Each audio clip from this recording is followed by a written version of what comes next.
नमस्कार, स्वागत है आपका प्रदेश के नंबर 1 और सबसे भरोसेमंद news channel India news Haryana में। और आपके साथ मैं हूं निकिता अरोड़ा। मेट्रो न्यूज के इस खास प्रोग्राम में आज हम बात करेंगे साइबर सिटी गुरुग्राम से जुड़ी तमाम खबरों के बारे में।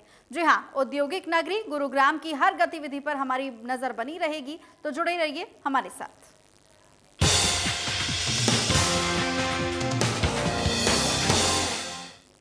बिना लाइसेंस वाले स्पा सेंटर में हड़कंप। तो वहीं बड़ी जानकारी मिल रही है कि नगर निगम की छापेमारी के बाद हड़कंप मचा है। ट्रेड लाइसेंस की नहीं लेने वाले स्पा सेंटर पर निगम ने बड़ी कार्रवाई की है। आपको बता दें कि निगम की टीम ने कल 13 स्पा सेंटर पर किया था सील। इसके साथ ही जोनल टैक्सेशन ऑफिसर आगे भी कार्रवाई के निर्देश दिए हैं। मेयर कार्यालय को मिली थी अवैध स्पा चलाने की शिकायत। ये बड़ी जानकारी है, जोनल टैक्सेशन ऑफिसर ने दिए हैं कड़े कार्रवाई के निर्देश। बड़ी खबर आपके टीवी स्क्रीन पर आपको बता दें कि बड़ी और अहम जानकारी फिलहाल मिल रही है गुरुग्राम से, जहां बिना लाइसेंस वाले स्पा सेंटर पे हड़कंप मचा है। स्पा सेंटर में हड़कंप देखने को मिल रहा है। गुरुग्राम से जानकारी है, बिना लाइसेंस वाले स्पा सेंटर में हड़कंप देखने को मिला है। नगर निगम की छापेमारी के बाद मचा है हड़कंप। और जानकारी ये भी मिल रही है कि ट्रेड लाइसेंस नहीं लेने वाले स्पा सेंटर पर ये कार्रवाई हुई है। बड़ी जानकारी जोनल टैक्सेशन ऑफिसर ने दिए हैं कार्रवाई के निर्देश। बड़ी जानकारी मिल रही है आपके टीवी स्क्रीन पर। बड़ी खबर, बड़ी और अहम जानकारी आपके टीवी स्क्रीन पर गुरुग्राम से है। बिना लाइसेंस वाले स्पा सेंटर में हड़कंप देखने को मिला है।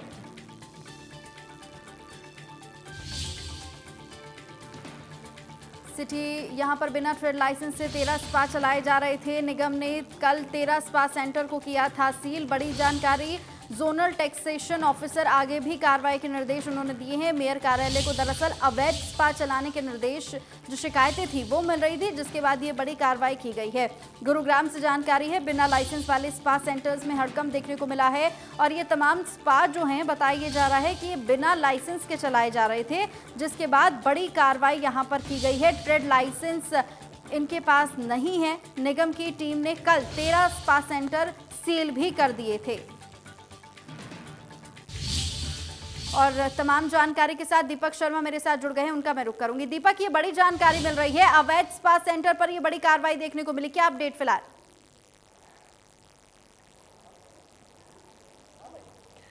जी बिल्कुल, अगर हम गुरुग्राम की बात करें, गुरुग्राम में बड़ी संख्या में ऐसे स्पा सेंटर हैं जो कि अवैध तरीके से, इलीगल तरीके से चलते हैं। और कहीं ना कहीं समय समय पर हम गुरुग्राम पुलिस की कार्रवाई देखा करते थे, जब गुरुग्राम पुलिस इनके ऊपर कार्रवाई करती थी, सील करती थी और इसमें पकड़े भी जाते थे लोग। लेकिन इस बार की अगर बात करें, इस बार मामला थोड़ा अलग है। नहीं, हालांकि ये अगर इन स्पा सेंटरों की बात करें तो क्योंकि इनमें से जो खुलासा हुआ कि अधिकतर ऐसे हैं जिनके पास ट्रेड लाइसेंस ही नहीं है। किसी भी तरीके का कोई बिजनेस, कोई काम खोलने के लिए एक ट्रेड लाइसेंस की आवश्यकता होती है और इनके पास लाइसेंस भी नहीं है, ऐसे अधिकतर स्पा सेंटर हैं।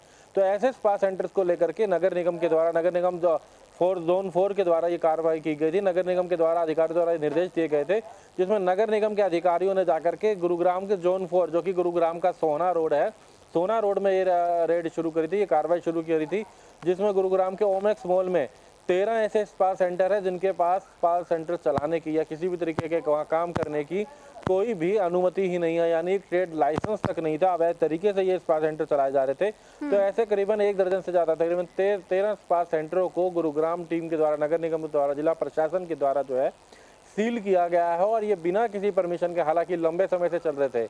एक प्रश्न ये भी जरूर उठा कि आखिरकार इतने लंबे समय से फिर चल कैसे रहे थे।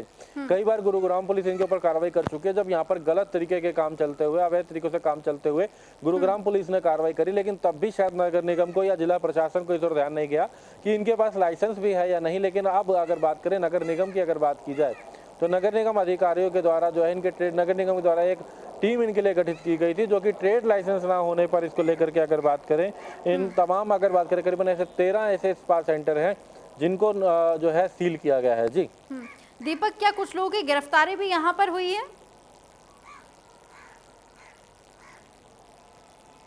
देखिए, ये जो गिरफ्तारी की बात की जाए, क्योंकि ये जोनल टैक्सेशन ऑफिसर के द्वारा सील किया गया है और ये नगर निगम के अधिकारियों के आदेश पे थे, तो जोनल टैक्सेशन जो ऑफिसर हैं उनके द्वारा सील किया गया। वो केवल सील की कार्रवाई कर सकते हैं, नोटिस देना पहले इसको लेकर नगर निगम के द्वारा नोटिस दिया गया था कि आपके पास अनुमति नहीं है, अगर अनुमति है तो दिखाई जाए। और जब कोई जवाब नहीं मिला तो जोनल टैक्सेशन ऑफिसर को नगर निगम के अधिकारियों द्वारा लिख करके दिया गया था, निगम अधिकारी द्वारा, कि जोनल टैक्सेशन ऑफिसर इसका रिकॉर्ड बताए क्या इनके पास अनुमति है नहीं। और जब कोई अनुमति नहीं थी तो जोनल टैक्सेशन ऑफिसर जो है प्रदीप मलिक, उनकी अगुवाई में एक टीम गई थी और उनके द्वारा जो है इन स्पा सेंटर्स को सील किया गया है। तो फिलहाल ये सील की कार्रवाई की गई है, गिरफ्तारी की अभी ऐसी कोई बात नहीं है, केवल सील किए गए हैं क्योंकि इनके पास ट्रेड लाइसेंस नहीं थे। हालांकि इनको लेकर के 13 ऐसे स्पा सेंटर है जो कि जोनल टैक्सेशन ऑफिसर के द्वारा जो है सील किए गए हैं। जी दीपक, अधिकारियों की तरफ से कोई बयान अभी तक सामने आ पाया हो?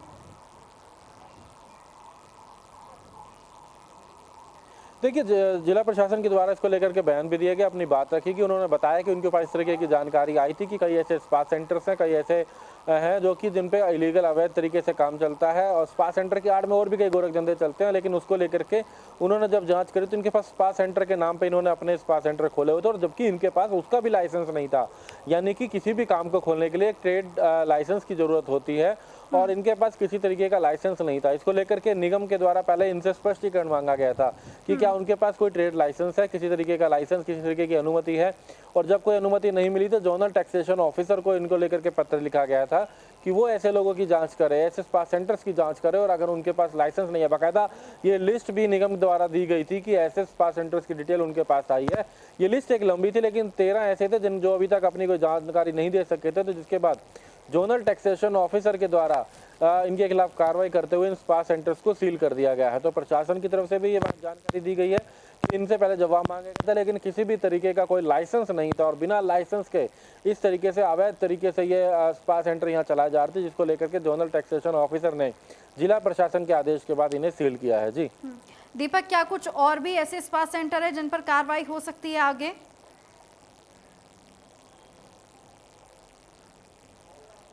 जी बिल्कुल, हालांकि ऐसे लोगों की जांच की जा रही है और आगे आने वाले समय में भी उन पर कार्रवाई की जा सकती है। जी ठीक है, बहुत शुक्रिया दीपक आपका तमाम जानकारी के लिए। तो ये बड़ी जानकारी है जो हम आपको बता रहे थे कि लगातार स्पा सेंटर पर छापेमार कार्रवाई जो है वो जारी है। आगे बढ़ेंगे। आए दिन महिलाओं और स्कूल कॉलेज में पढ़ने वाली छात्राओं के साथ होने वाली छेड़छाड़ की घटनाओं को देखते हुए गुरुग्राम पुलिस ने एक विशेष अभियान शुरू किया है और इस अभियान का नाम है हिफाजत। गुरुग्राम पुलिस इस अभियान के तहत सेमिनार के आयोजन कर रही है और पुलिस ने हिफाजत के नाम से एक विशेष वाहन भी चलाया है और इस वाहन में बड़ी स्क्रीन लगी है जिसके जरिए ये बताया गया है कि ऐसी घटनाओं को बचने के लिए क्या करना चाहिए, महिलाओं और बच्चियों को कैसे इससे निपटना चाहिए। और गुरुग्राम में डीसीपी वेस्ट दीपक सहारन और हिफाजत अभियान की नोडल ऑफिसर उषा कुंडू ने स्टूडेंट से कॉलेज पहुंचकर संवाद भी किया है और कार्यक्रम के बारे में जानकारी भी दी है। इसमें हम यही ट्राई कर रहे हैं कि ज़्यादा से ज़्यादा बच्चों को और ज़्यादा से ज़्यादा टीचर्स को, युवाओं को, पेरेंट्स को और जो अदर डिपार्टमेंट्स हैं उनको पॉक्सो के बारे में अवेयर किया जाए कि बच्चों के क्या क्या राइट्स हैं, क्या लीगल राइट्स हैं और हमारी क्या ड्यूटीज़ हैं, और किसी बच्चे के साथ क्राइम हो जाता है तो बच्चा क्या करे।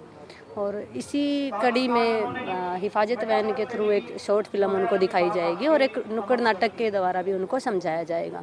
अभी भी विभिन्न अधिकारीगण बच्चों को संबोधित कर रहे हैं पॉक्सो के संदर्भ में ही कि वो अगर किसी के साथ कोई क्राइम हो जाता है या उनकी जानकारी में आता है तो वो क्या क्या करें, डिपार्टमेंट से, सिविल एडमिनिस्ट्रेशन से उनको क्या क्या सहायता मिल सकती है। ये मैं आपको एश्योर करता हूँ, बीइंग डीसीपी वेस्ट, इस इलाके का मैं डीसीपी हूँ, कि मेरी जितनी महिला पुलिस फोर्स है, मेरे एसीपी मैडम हैं, एसएचओ मैडम है महिला थाने की, या कोई भी मेरा थाना है, मेरे पास टोटल 14 पुलिस स्टेशन है, या इस मामले में पूरे गुरुग्राम का कोई भी थाना है, यदि आपको कोई भी परेशानी है, हम 24 घंटे प्रतिबद्ध हैं आपकी सुरक्षा के लिए। हमारे इस पे काफ़ी सारी नई लाइन्स हैं, 1 अप्रैल से स्टार्ट हो रही है 112, तो वो हमारे लिए बहुत ज़्यादा ज़रूरी भी है। कॉलेज लाइफ में हम घर से बाहर कॉलेज के लिए आते हैं, हमें बहुत सारी फेस करनी पड़ती है, हमें प्रॉब्लम्स। हम बस में आ रहे हैं या फिर ऑटो में आ रहे हैं, हमें कोई भी ऐसे बार बार छेड़ता भी है,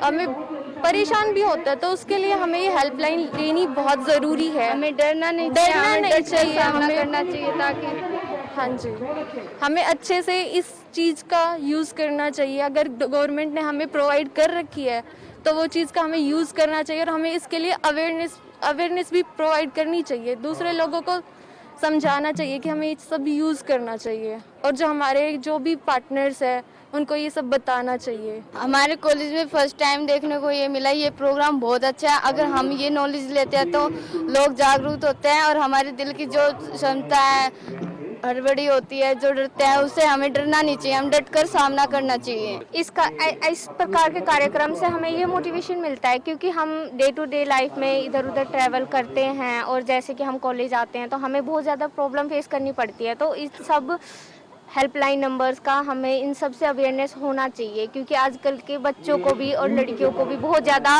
अवेयर होने की ज़रूरत है इन सब चीज़ों से। साइबर सिटी गुरुग्राम में सभी लोगों के परिवार पहचान पत्र बन सके, इसको लेकर प्रशासन की तरफ से पूरी तैयारी धरातल पर की जा रही है। और इसी कड़ी में गुरुग्राम के पटौदी इलाके में अब स्कूल संचालकों भी इसमें सहारा लिया जा रहा है। पटौदी खंड के दिनेश जोशी और धर्मवीर सिंह स्कूल संचालक हैं, और इन्हें पटौदी इलाके कार्ड नोडल अधिकारी नियुक्त किया गया है। आपको बता दें कि परिवार पहचान पत्र बनने में तो आसानी होगी ही इससे, और साथ ही सभी लोगों की ID आसानी से बन सकेगी, और इसलिए पटौदी इलाके से इस पहल की शुरुआत की गई है। स्कूलों में पढ़ने वाले सभी बच्चों के लिए परिवार के साथ परिवार पहचान पत्र बने, जिससे सरकार द्वारा चलाई जा रही तमाम जन कल्याण योजनाओं का फायदा उन्हें मिले, और इसी को लेकर योजनाबद्ध तरीके से इस कड़ी में काम किया जा रहा है।